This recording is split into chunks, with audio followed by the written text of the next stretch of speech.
ಸ್ನೇಹ ಏನಾಯ್ತು? ಅದೇ ಹಳೆ ಕನಸ. ಸಾಲಕ್ಕ, ನೀನು ಮಲ್ಕೋ, ಇದು ಹಳೆ ಕೇಸ್.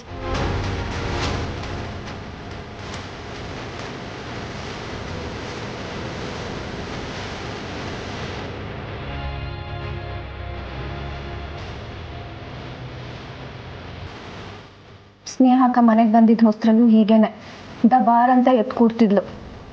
ನಂಗಂತೂ ರೂಢಿ ಆಗೋಗಿದೆ. ಅಲ್ಲ ಅಕ್ಕ, ಅಂಥದ್ದು ಏನು ಕನಸು ಬಿಡುತ್ತೆ ನಿನಗೆ? ಇಷ್ಟೊಂದು ಭಯ ಪಡ್ಕೋತಿಯಲ್ಲ?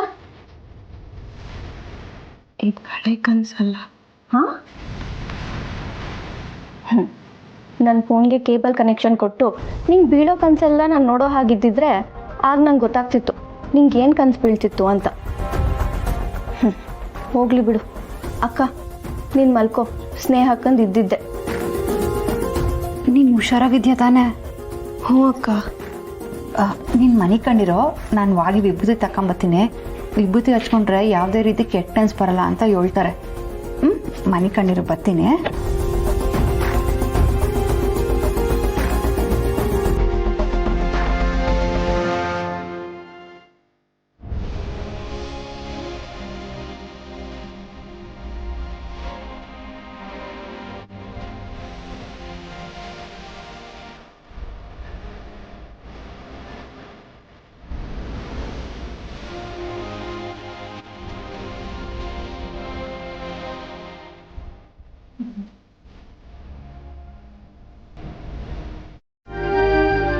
ನೀನು ತಾವು ಮಾತಾಡಿ ಸಾನ ದಿವಸ ಆಗಿತ್ತು, ಅದಕ್ಕೆ ಕರೆದೆ. ಇಂತಕಲ್ಲ ಮುಂಚೆ ಆಗಿದ್ರೆ ನೆನ್ಸ್ಕೊಂಡಾಗೆಲ್ಲ ಕುಂದ್ಕೊಂಡು ಎಣ್ಣೆ ಹೊಡಿತಾ ಇದ್ವಿ. ಬಾಬು, ಈಗ ನಾನು ಎಣ್ಣೆ ಬಗ್ಗೆ ಎಲ್ಲ ಮಾತಾಡೋಕ್ಕಿಲ್ಲ. ನಾನು ಹೊಟ್ಟಪ್ಪ ಎಣ್ಣೆ ಬಗ್ಗೆ ಮಾತಾಡಕ್ಕೆ.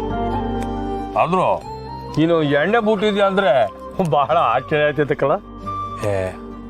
ನಿಂದೊಳ್ಳೆ ಇದ್ರಾಗ ಆಶ್ಚರ್ಯ ಪಡೋಂಥದ್ದೇನಿದೆ? ನೀನು ಆದರೆ ಪುಟ್ಟಕ್ಕನಿಗೋಸ್ಕರ ಬಿಟ್ಟಿದ್ಯಾ, ನೀನು ನಾನು ನಾನಾಗೆ ಬಿಟ್ಟಿವ್ನಿ ಆಟೆಯ. ಖುಷಿ ಆಯ್ತು ಕಳ, ನೀನಾಗೆ ಗುಣ್ ಬಿಟ್ಟಿದ್ದೆ ಅಂತ ಕೇಳಿ. ಇದರಿಂದ ಏನು ಅರ್ಥ ಆಯ್ತದೆ? ಏನು? ಮುಂಚೆ ನಾನು ನೀನು ಹಾಳಾಗೋಗಿದ್ದು ನಿಮ್ಮ ಅಕ್ಕನಿಂದ ಅಂತ. ಕೆಲವಳಿಗ ಈಗ ಯಾಕೆ ಅವಳು ದಿವಸ ಬಿಟ್ಟ ಬಾಬು? ಅದು ಸರಿ. ನಾನು ಸರಿ ಹೇಳು. ಏನು ಅಕ್ಕನ ಬಗ್ಗೆನಾ? ಲೇ, ಫೋನ್ ಮಾಡಿ ಏನು ಕರೆದೆ ಆ ವಿಷಯ ಹೇಳ. ಹೌದು, ಸಾನನ್ ಮ್ಯಾಕೆ ನಂಗೆ ಪ್ರಾಣನೇ ಐತೆ ಅಂತ ಯಾತವನ ಹೇಳ್ಬೇಕು ಅಂತ ಅನಿಸ್ತೈತೆ. ಸಾನನ್ಗೂ ನಾನಂದರೆ ಇಷ್ಟ ಅನ್ನೋದು ಗೊತ್ತಾಗ್ತೈತೆ, ಆದರೆ ಹೆಂಗೆ ಹೇಳೋದು? ಅದೇ ಏಯ್ ಇಲ್ಲ ಬಾಬು. ಆದರೂ ನಂಗೆ ತಾನೇ ಖುಷಿ ಆಯ್ತೈತೆ. ನನ್ನನ್ನು ಭಾವ ಅಂತ ಕರಿತಿದ್ಯಲ್ಲ, ಅದಕ್ಕೆ ಮುಂಚೆ ನೀನು ಮಾವ ಅಂತ ಕರೆದಾಗ ತೆಗೆದು ಹಂಗೆ ಬಾಸ್ ಬಿಡಮ್ಮ ನಡ್ಕೊಬ ಬರೋದು. ಕಾನೂನು ಜೊತೆ ನನ್ನ ಮದುವೆ ಮಾಡಿಸ್ಬಿಡಿ ಅಂತ ಕೇಳ್ತಿದ್ದಲ್ಲ, ಹಂಗೆ ನೀನು ಮೆಟ್ರೇಸ್ಗೆ ಸಾಯಿಸ್ಬಿಡ್ಬೇಕು ಅಂದ್ಕೊಂಡಿದ್ದೆ. ಈಗ ನಾನೇ ಬದಲಾಗಿದ್ದೆ. ಖುಷಿ ಆಯ್ತಾಯ್ತು. ಹಾಂ, ದೊಡ್ಡ ಊಟ ಟೈಮ್ ಆಯ್ತು, ಊಟ ಮಾಡ್ಕೊಂಡು. ಏಯ್ ಇಲ್ಲ ಬಾಬು, ನಂಗೆ ಹೊಸ ಕೆಲಸ ಐತೆ, ನಾನು ಹೊಡ್ತೀನಿ. ಲೇ, ಇಷ್ಟೊತ್ತಾಗ ಬಂದು ನೀನು ಹಂಗೆ ಹೋಗಿದ್ದು, ಅವ್ಳಿಗೆ ಏನಾರು ಗೊತ್ತಾರೆ ಪುಟಮಿ ನನಗೆ ಬೈತಾಳೆ. ನಡಿಲ್ಲ ಒಂಚೂರು ತಿನ್ಕೊಂಡು ಹೋಗುವ. ಇಲ್ಲ ಬಾಬು, ನನ್ನ ಕೆಲಸ ಐತೆ ಅಂತ ಹೇಳ್ತಾವನಿ, ನೀನು ಹೊರಡು. ಸರಿನಪ್ಪ. ನೋಡ, ಅವಾಗ ಬಂದು ಹೋಗ್ತೀನ. ನಿನ್ನ ಜೊತೆ ಮಾತಾಡೋಕ್ಕೆ ಒಂಥರ ಖುಷಿ ಆಯ್ತು. ಬಲ್ಲ. ಸರಿ ಬಾಬು. ನೀನು ನೋಡ್ಕೊಳ್ತೀಯ ಅಂದರೆ ನನಗೂ ಒಪ್ಪಿಗೆನೇ. ಆದರೆ ನಿಮ್ಮ ಅಪ್ಪಯ್ಯ ಬೇಡ ಅಂತವನಲ್ಲ. ಅಜ್ಜಿ, ನೀವು ಅಪ್ಪನ ಬಗ್ಗೆ ಚಿಂತೆ ಮಾಡಬೇಡಿ. ನನಗೇನಾಗ್ಬಿಡುತ್ತೋ ಅನ್ನೋ ಭಯದಲ್ಲಿ ಅವ್ರು ಹೀಗೆ ಮಾತಾಡ್ತಾ ಇದ್ದಾರೆ ಅಷ್ಟೇ. ಅವ್ರನ್ನ ನಾನು ಒಪ್ಪಿಸ್ತೀನಿ.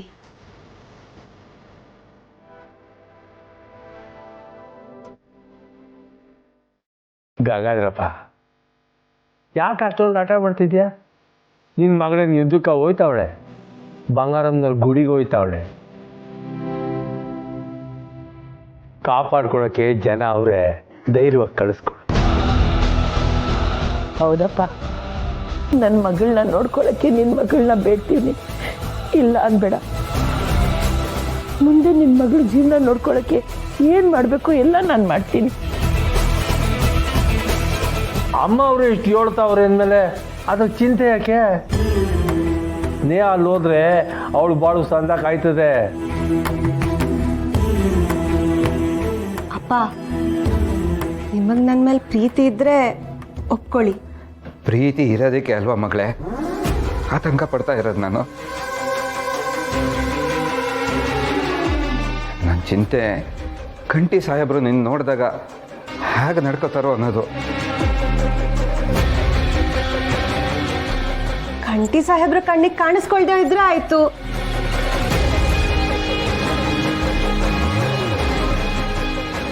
ಅವ್ರೀಗ ಸರಿಯಾಗಿ ಮನೆಗೆ ಬರ್ತಿಲ್ಲ ಅಂತ ಅಜ್ಜಿನೇ ಹೇಳಿದ್ರಲ್ವಾ, ಅವ್ರಿಗೆ ನನ್ನ ಮೇಲೆ ಕೋಪ ಕಡಿಮೆ ಆಗೋವರೆಗೂ ನಾನು ನಿಭಾಯಿಸ್ತೀನಿ. ಸ್ವಲ್ಪ ಟೈಮ್ ಅಷ್ಟೇ ಅಪ್ಪ, ಎಲ್ಲ ಸರಿ ಹೋಗತ್ತೆ ಅಲ್ವಾ ಅಜ್ಜಿ?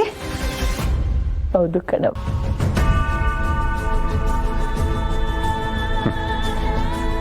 ನೀನೇ ಎಲ್ಲ ನಿರ್ಧಾರ ಮಾಡಾದ್ಮೇಲೆ ನಂದಿನೇನಿದೆಯಮ್ಮ.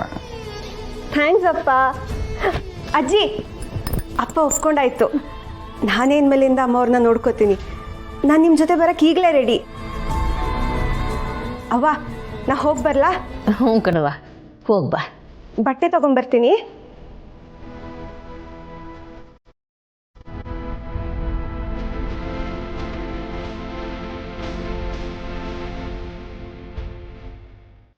ಅಯ್ಯ